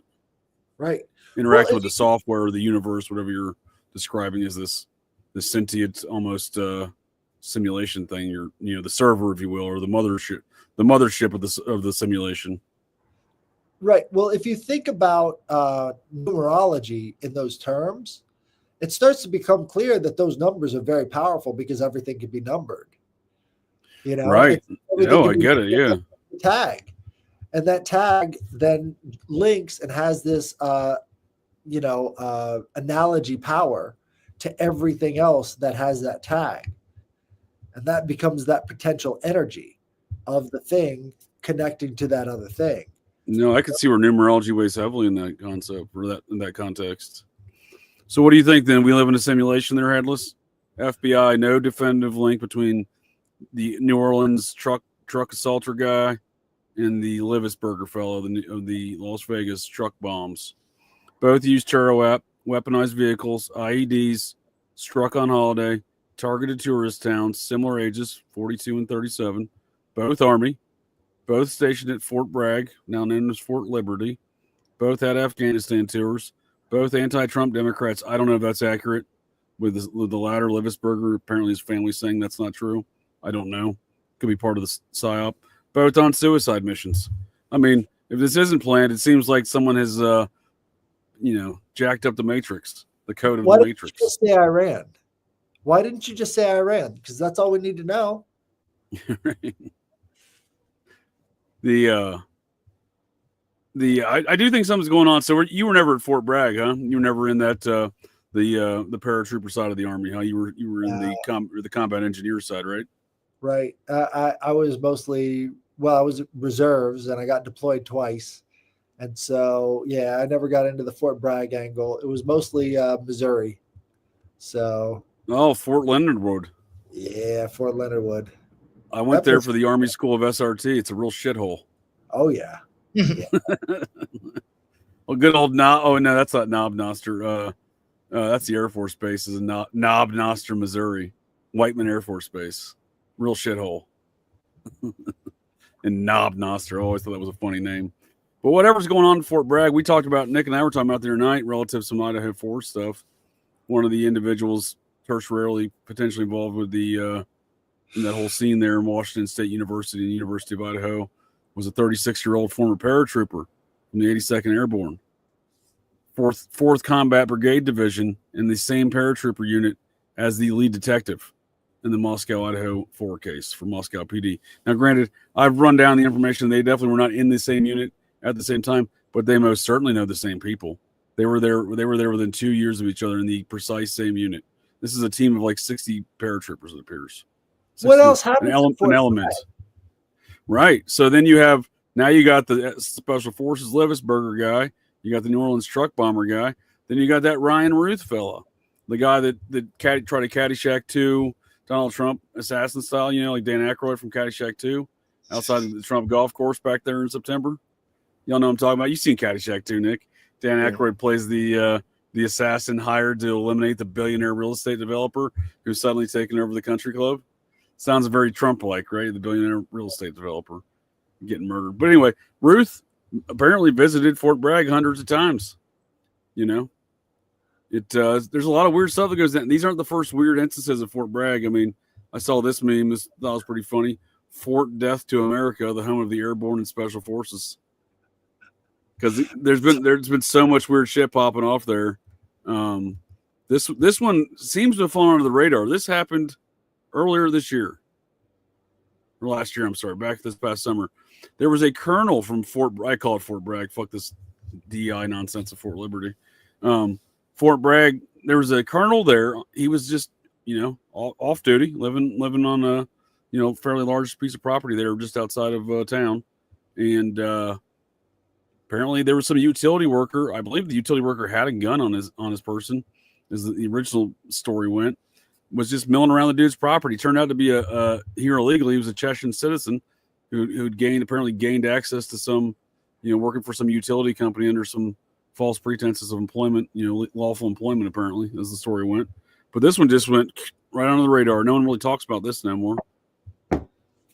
Jeez. Yeah, I was thinking. Did y'all hear about this one? I did not. I was thinking there might be a School of the Americans there, but that's Fort Benning. Yeah, Fort Benning and San Antonio, right. Then I follow this dude on Twixter. I don't recall his name off the top of my head. Seth something, Harp maybe. He writes all this stuff about the Fort Bragg crimes and stuff going on, drug trafficking, murders, kid diddling, all sorts of stuff over recent years. The Fort Bragg murders, at least 44 Fort Bragg soldiers died stateside in 2020. Jeez. Yeah, there we go. By Seth Harp. There you go. Yeah, I've been following this dude's work for years. He does a pretty good job. I mean, he goes over a lot of the scandalous shit going there, and then all the stuff that gets blocked from further inquiries, right? Because they're obviously what happens on Fort Bragg seems to stay on Fort Bragg. And we lose Headless. Maybe he went to Fort Bragg. You there, Nick? Yeah. I don't know what happened to him. I don't know. We got another one here. Fort Bragg soldier charged with killing pregnant girlfriend, shooting her as she drove her car. That sounds fun. Little stand-up guy. More than a dozen special operations soldiers at Center for Drug Trafficking probe. This is from 2023. Fort Bragg. A lot of scandalous shit going on there. Well, you can't have an underworld without a bunch of underworld characters. I'll tell you that much.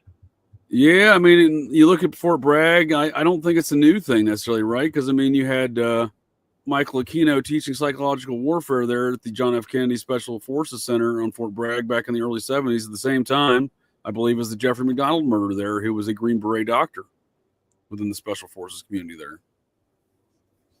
Nothing to brag about, right? Wow. Yeah, so I think it's a long-standing kind of thing. I mean, I think, like you were saying before, like folks just, these, even when not just the generational aspects of occult families as well, certainly tie into it, but, just the generational aspects of these quote-unquote elite families, right, that run shit in this country. They just get more targeted by the generation, in my opinion. I mean, granted, I'd probably call some of these folks family, in some regard, and don't necessarily like to speak ill of a family, but nonetheless, you can see the decisions that get made in this country just get more and more targeted. Yeah, we use the term elite really negatively. And I don't think we should call them elites anymore. They're very much degenerates. Sure. I agree. Very dumb and degenerate, right? But they can pull off a Tesla bombing. Right. Almost got one. And apparently an ISIS truck attack in New Orleans, right? Where they just happened to be like, oh, you know, these bollards and barriers we usually have here to stop all this any traffic on all these pedestrian walkways in New Orleans. We just won't use them. We'll just let the truck on in. Well, that's the thing. We're such toddlers in this country. We depend on the government to take out all of our enemies. And when they don't, we demand that they get more powerful. And they know that. So right, why use them? So there's definitely going to be some power grabs, at least intended out of this, I can imagine. There always is, right? I mean, almost every one of these high-profile incidents, there's always some form of legislation that gets passed, whether it's directed towards what actually occurred, it's at least used as the excuse for accomplishing that. But like, you know, to believe this dude just attacked this ISIS fellow, former Fort Braggian fellow Army guy, he has a foreign name, but he's, according to his own statements, he's born in America in Houston. I've seen some video from a few years ago. He's talking about that, but nonetheless, you have to believe that the city of New Orleans stood down security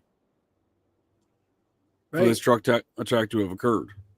And then they're like, oh, it's ISIS. And like when they say that, like, just 1 second, I wanted to give you an example of what comes to mind when they say it's ISIS every time. You guys feeling extreme?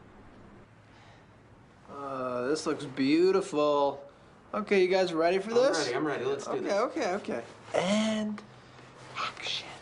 أنا ما أخذ اللي أنا ما أخذ Cut. What the hell are you doing, dude?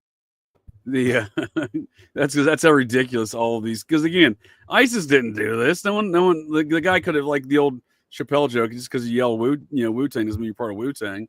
Like the guy could have been yelling ISIS even, but like the folks in New Orleans clearly let down the people there by putting some bollards down if this did go down as it has been explained.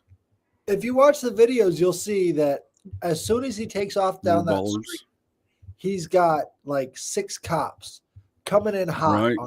Right. You'd think they'd get on their radios, which they always do, and say, put up the bollards, put up the barriers. But no, not this time. And then you got a report. Then you got a reporter going into the suspect's house, contaminating the scene. The bomb squad came after the reporter was there. That makes sense, right? Unbelievable. But they did the same thing in San Diego with the San Diego shootings. They're like, oh, let's get all the reporters on the scene of the crime so we can contaminate the I remember that. They like invaded. That was the San Bernardino. Yeah. They sent like a team of reporters in there just stampeding the place. Yeah. Hey, let's rifle through their papers. That was the jihadi couple that apparently live streamed it on Facebook. Despite all the eyewitness accounts explaining the folks that invaded and apparently murked fools in the San Bernardino government building that day, that apparently there was 4 men dressed in all black fatigues with ski masks on and assault rifles, quote unquote assault rifles. So, classic story turns into a male female jihadis that were live streaming the entire event. Makes sense. They really want us to believe that these people had no connections to mind control organizations. Like, you have to accept at some point that mind control is possible, people. You have to accept it. It just does. Let's get over all of that stuff. Well, I've never been mind controlled. You're mind controlled right now. You're watching us. We're 3 lowlights. What the fuck is your problem? This is propaganda. Come on now. The fuck is your problem? You're being propagandized. What are you doing? Carve for fuck's sake. That's true. Again, I'm convinced that's something to do with the hypnotic effect of the blue lights and inserting things in the subconscious, that kind of deal. Very mind control effect there. But thank goodness for those blue lights, because we wouldn't have jobs if not for that. So enjoy. Right. It's the good with the, you got to take the good with the bad, huh? Yeah. Well, speaking of mind control, we already discussed the existence of some mind control, right? Buffalo Jared Revisa, the guy that tried to wear my skin as a human coat, his family's in mind control business, right? Like they're literally like the Major League Baseball, the Chicago Cubs, they attribute their World Series drought to his great uncle, Ken Revisa, the famous sports psychologist and hypnotist. So on paper already, Ken Revisa is known for hypnotizing and mind controlling Chicago Cubs players into winning the World Series. You can call it a good thing. The flip side of that is someone can hypnotize and mind control his great nephew into, stabbing folks and trying to wear their skin. So it is the good with the bad, I suppose. You get one World Series, then you got Buffalo Jared stabbing young girls in a theater. Well, what kind of two sides of the same coin? What kind of lotion do you use on your skin before you get the Right? Gotta get right. Oh shit. Oh, Peter Ivers. Yeah, that's a I don't know where this came from in the chat, but Peter Ivers, that's an interesting murder. One of Jack Nicholson's buddies. They're in Hollywood. Yeah. Oh yeah. Jack Peter Ivers is a lot of weird shit in his background. I believe it was one of Nicholson's buddies. I know Ivers was well connected. I'm trying to remember what crew he ran with. Yeah, Nicholson. Oh, big time. I think when you look, I look at some of these controlling elements of what I like to describe as the process elements of Hollywood. He's right there in it, in my opinion. I think he was an underling to folks like John Huston. John Huston used to run with John Carradine, John Barrymore, Keith Carradine, John Huston. This is all the Black Dahlia Club that surrounded George Hodel and his Hollywood circles there with the Black Dahlia. It was making me think of Bruce Ivans. You remember that guy? Bruce Ivans. I remember Bruce Ivans. That's the Anthrax. Yeah. Yeah, boy. Well, it's funny with also, speaking of folks that I think we were kind of getting to it last night in the program to kill stuff, right? Like the DC snipers, two of their victims just happened to be eyewitnesses to the Anthrax stuff that was later attributed to Bruce Ivans there. Put them in the stack, shuffle them up. Nobody will know the difference. That's exactly what happened. Yeah. Yeah. And the whole mind control aspect of that. I met that dude. He was an Air Force reservist commander in the Air Force Reserve Military Police. The sheriff there from Montgomery County. He would later get a cush assignment in Hawaii to finish out his career in both law enforcement and the Air Force after that incident. His name was Charles something or another. I can't think of his name. Black fellow, bald head. He went on TV there right before the DC snipers were found asleep at a rest area, I believe in New Jersey. And he gave some cryptic message about, I don't know, it was started saying it was a very cryptic message that he was transmitting through this press conference, almost like a hypnotic trigger that caused the DC sniper guys to just go to sleep in their cars so they could go find them. Jeez. Wow. Yeah. I believe it. It doesn't take much to trigger a person to fall asleep. It really doesn't. No, I mean, there's Charles Moose. That was his name, Charles Moose. Yeah, I mean, if you have like a trigger, that's pretty common, right? With any kind of hypnosis or anything else, you have a trigger phrase or trigger words, right? That are programmed into folks. Well, if you do that and you just transmit it over the airwaves, I mean, I don't see why that wouldn't trigger the mind controlled subject. The garbage stratum of information is where the vast majority of hypnotic triggers and hypnotic suggestions are carried. Did you guys ever see the movie Firefly? No? It was a continuation of this show that was on Fox for a while about these basically Star Wars cowboys, basically. And what they would do. Cowboys.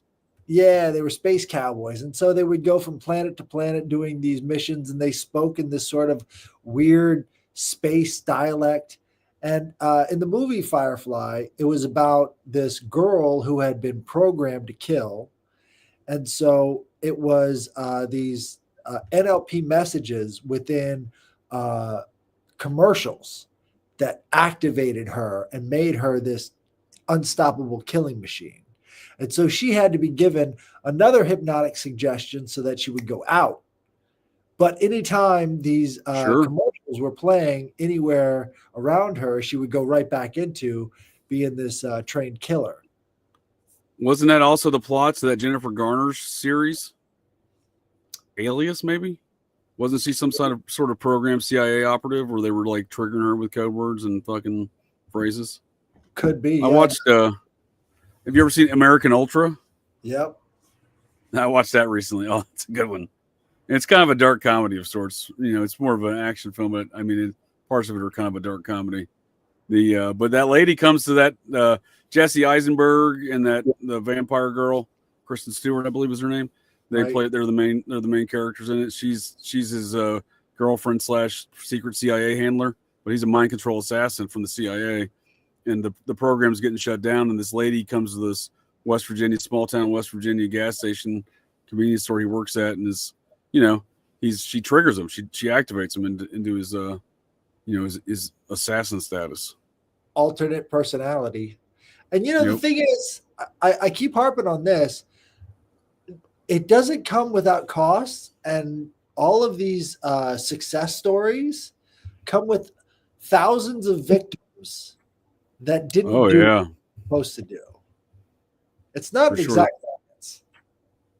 that's a great movie. Long Kiss Goodnight, Bumclad. Good comment. Yeah, Long Kiss Goodnight. That's definitely a good representation of the MK Ultra assassins, mind control assassins. And she gets amnesia, so she forgets her trigger words, right? So she gets Well- triggered by like getting attacked. She forgets, and she becomes a housewife for several years. Yeah, it's a good All of a movie. sudden, it reactivates. You know the villain in that movie? Yeah, I got a video The one of it. dude, I can't think of his name right now, but he played in a movie called 13th Floor, which I think is a great representation of some simulation theory activities in the universe. Yeah, I got a great video from there. You'll love it. Keep talking amongst yourselves. I'll find it. What what do you got going there, Nick? What are some of your thoughts here? I never saw that movie, but Long Kiss Goodnight, yeah. 13th Unfortunately, Floor. both of them I haven't seen. Oh, well, if you're like Samuel L. Jackson's "I'm a badass motherfucker" character he plays, This that's isn't really it, where but he came out with it. There, you like like really it. where it came to development. What is this? This isn't it, but it's pretty good. There we go. Look at him go. Going. He's got the dough. Is he a dough fighter? Yeah, he's the dough fighter. Special. No, I'm fine. Jason Bourne's another. Yeah, that's another good. A lot of people seen those films probably don't even quite realize that those are real programs, right? Well, there's this kind of strange shift towards James Bond, which is fully in control of his mind and fully in control of his training, to this sort of Manchurian Candidate type agent.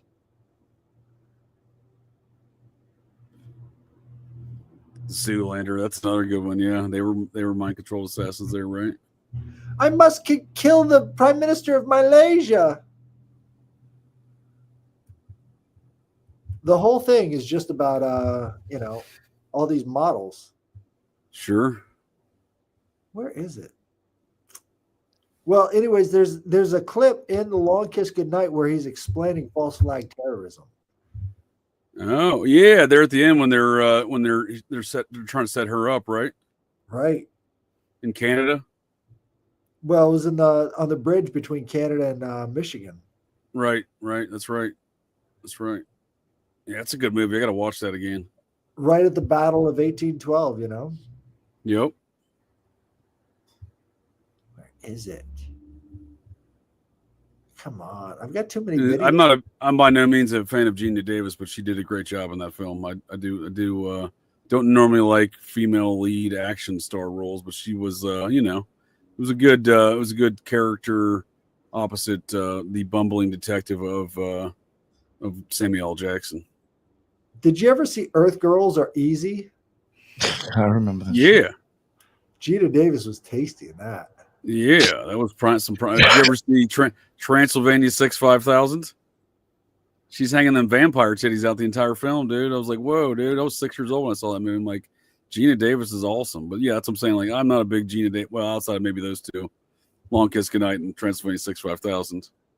Transylvania 65000 is a great film. It's Jeff Goldblum, the guy who apparently was according to the comments here, was the lead suspect in Peter Iver's hammer bludgeoning murder.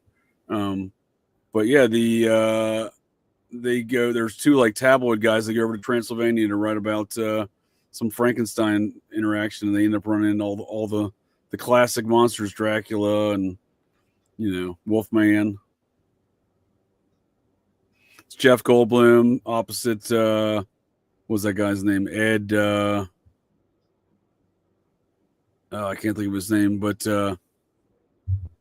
Michael Richards plays an early Cosmo Kramer character in that film. Huh. Well, I can't find it. I'm sorry. But I had another one too. Did you guys ever see the movie with Will Smith? It's called Enemy of the State. Oh, that's a Scientology film. It's a Scientology film? Oh, it's ripped full of Scientologists, that whole cast. Wow. Okay. So in that movie, the character that is the all-knowing sort of hacker guy, Gene Hackman. Yep. He pulls up the records for the NSA chief. And he was born, this movie was made in 1999. He was born on 9/11/44. Oh, okay.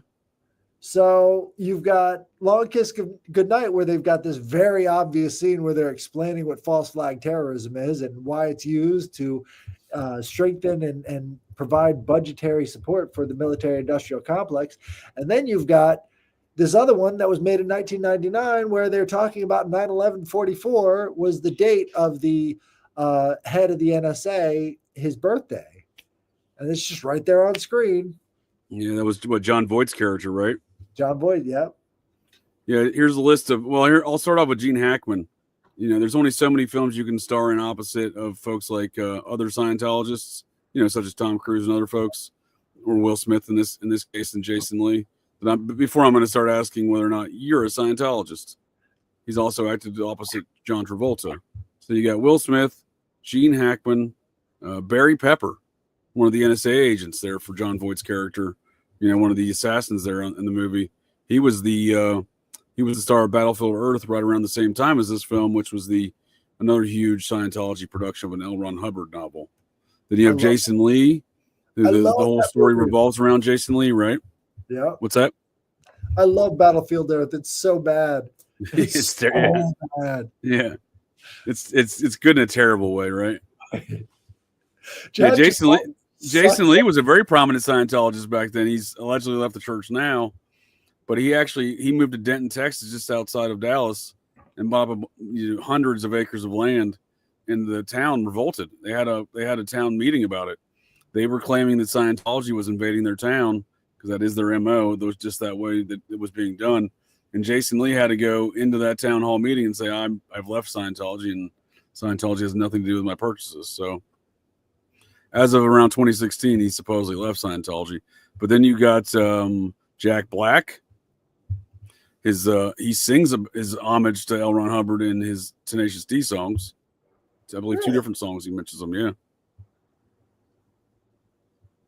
Then you got Bodie Elfman, one of the other NSA snipers is Bodie Elfman, the husband of what's her name? Jenna Elfman. But the Elfmans are prominent Scientologists. That's a multi-generational Scientology family. It's funny, that character she played in Something in Greg. It was supposed to be this hippie type of chick, and he was this straight character, and she was always hippieing it up. And it's like, no, she's a Scientologist. Oh yeah, I do remember that movie, or that show, Dharma and Greg. Bill Murray's brother was in it. And it's funny, you couldn't get any more diametrically opposed to hippies as with Scientology, because they're basically like, right, people who worship the corporate structure. Yeah, she's a prominent Scientologist. They're big recruiters, she and her husband both. So before Tom Cruise, there was a guy by the name as being like the big poster boy of Scientology. They were trying to put up a guy named Jason Begay, I believe Chicago Hope, G.I. Jane. He played opposite Demi Moore in G.I. Jane, who I think is a secret Scientologist, by the way, Demi Moore. But Jason Begay was recruited by Bodie Elfman.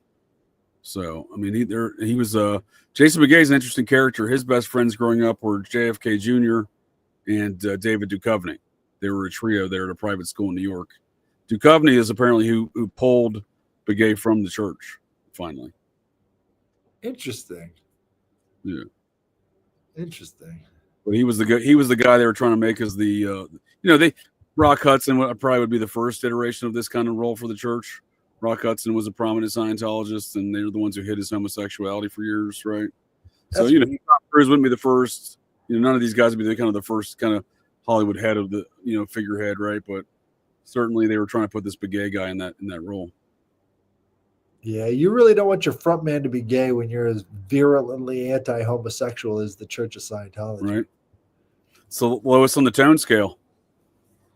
Reporters and homosexuals. Those are the people they look down on the most in Scientology. Right.